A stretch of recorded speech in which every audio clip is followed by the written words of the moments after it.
Hi, I'm Brooks Hutchinson, a vice president here at First Financial Trust and a certified public accountant. I'm sitting here with.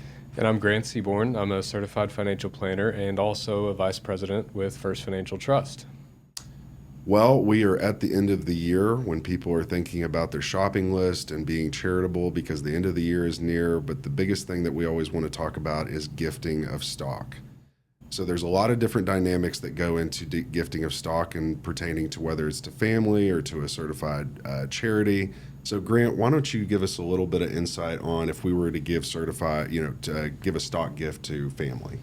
Sure. When it comes to gifting to family, there's an annual gift limitation of $19,000 per person, whether that's cash or stock. Now, you can increase that if you elect to gift split with a spouse.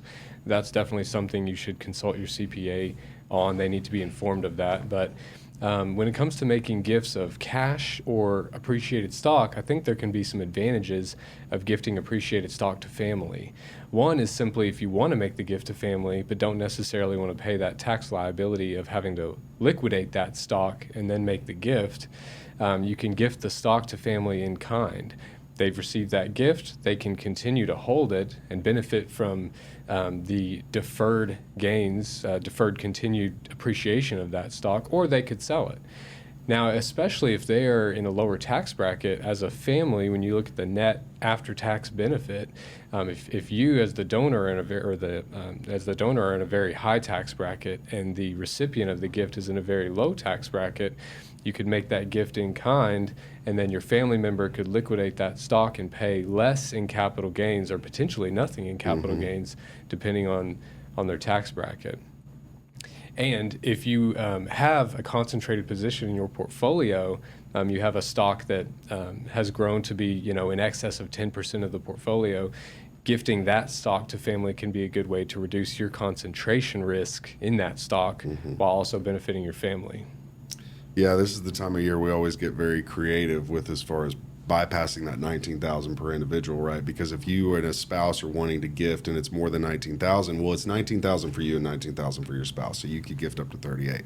But at the same time, if you're gifting to a kid and that kid happens to be married, you're giving 19,000 to him and 19,000 to her. So there's a lot of different dynamics that can go into surpassing those limitations.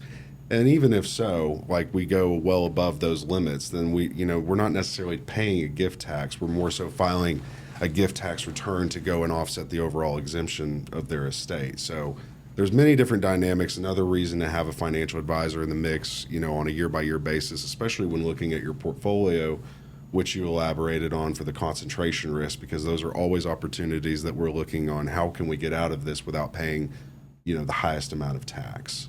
So I think it's also important for people to realize, gifting and inheriting are two very different things. Whenever we're gifting, whoever the person receiving the gift, they're stepping into the shoes of your basis. So you're not foregoing that unrealized gain. You're passing down that unrealized gain to the person getting the gift. Whereas if I were to pass away and give that stock to somebody, you're getting a step up in basis. So that unrealized gain is essentially completely wiped out to the date of death.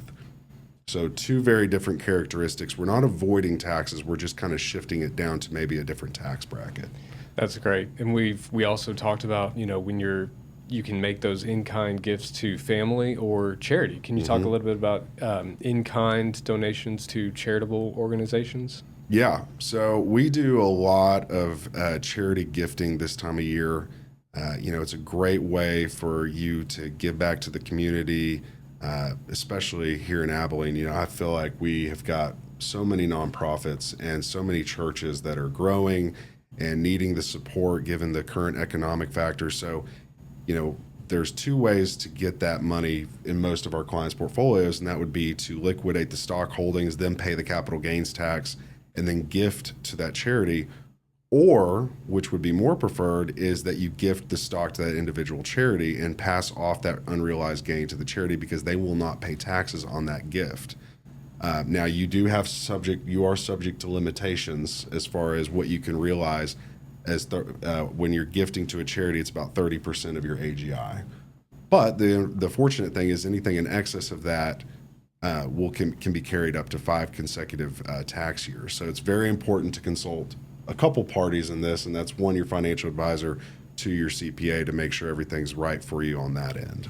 Yeah, and I think generally speaking, generally the most advantageous strategy for charitable gifting is that qualified charitable distribution that we mentioned in another video, where you're gifting from an IRA or 401k once you've started your required minimum distributions. This is, to me, a close second, though. If that is not an option, or you're not yet have reached the RMD age, then consider a donation of stock in kind, especially as opposed to that scenario you outlined where you're liquidating and making a cash donation and paying tax on that gain first. I agree. There's always an option. Yep. You know, if you, the biggest point to take away from any of these videos that we create is that, you know, there's always going to be options, and we can help you decide which one's the best. So if you would like to discuss this further, I encourage you to reach out to us to discuss your particular situation.